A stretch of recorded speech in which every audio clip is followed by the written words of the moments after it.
Dieu nous a créés à son image et nous avons une similitude particulière avec lui. Nous avons le pouvoir de créer la vie en nous. Nous avons le pouvoir de la création. Votre semence est la fondation de la vie, mais en parallèle, Satan est la fondation de la mort. Cette force vitale sacrée est si puissante que les démons feront tout leur possible pour vous l'arracher. Ils implantent des pensées mauvaises dans votre esprit et vous séduisent. Vous les écoutez et gaspillez encore votre sperme. Maintenant, votre âme est affaiblie, vous êtes honteux et vous vous détestez. Êtes-vous fatigué de pensées sexuelles qui vous submergent encore et encore? Si oui, alors cette vidéo est parfaite pour vous.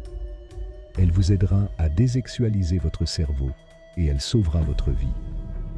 Je ne vous donnerai pas les conseils typiques que d'autres vous offrent, et je peux vous assurer que vous n'avez jamais entendu ce conseil auparavant. Ma mission est de sauver des vies de ce monde maléfique. Et si vous voulez me soutenir, abonnez-vous à ma chaîne.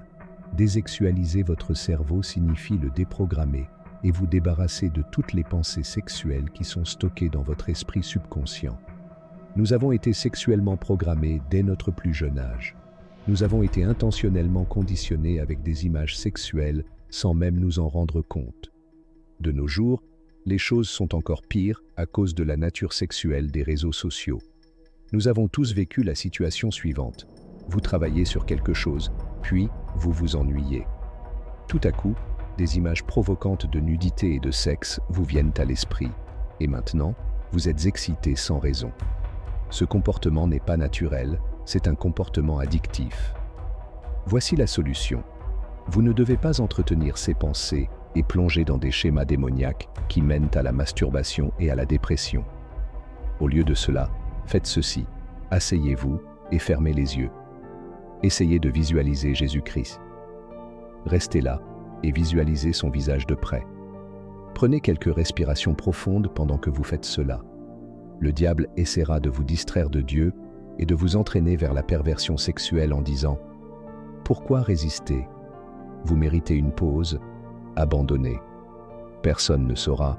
C'est naturel après tout. Tu peux toujours te repentir plus tard. » À ce moment-là, tu dois revenir à la visualisation du Christ. Visualise toute la souffrance qu'il a endurée. Vous remarquerez alors que le diable revient à la charge. C'est un va-et-vient. À ce moment précis, vous êtes en train de vivre une bataille spirituelle. Votre esprit est désormais le champ de bataille où Satan et le Saint-Esprit se livrent combat. Si vous pratiquez cela pendant quelques minutes, vous ressentirez de la honte à rejeter Dieu et suivre Satan. À cet instant, vous aurez gagné cette bataille spirituelle et vous continuerez votre vie normalement. Vous pouvez comparer cette victoire spirituelle à une répétition à la salle de sport. Plus vous faites de répétitions, plus vous devenez fort. Si vous pratiquez cela pendant des semaines, voire des mois, il y aura un moment dans le futur où les batailles spirituelles ne seront plus nécessaires. Les démons auront accepté que la force du Saint-Esprit est plus puissante qu'eux et ils vous laisseront en paix. C'est ainsi que votre cerveau sexualisé retrouve son état naturel. Je vous recommande également de choisir un psaume que vous pourrez lire dans ces situations. Voici le psaume que j'aime et que vous devriez essayer aussi. Votre cerveau associera cette chanson à cette pratique particulière et cela vous mettra dans l'ambiance pour combattre Satan. Éternel, ne me punis pas dans ta colère et ne me châtie pas dans ta fureur. Aie pitié de moi, Seigneur, car je suis faible.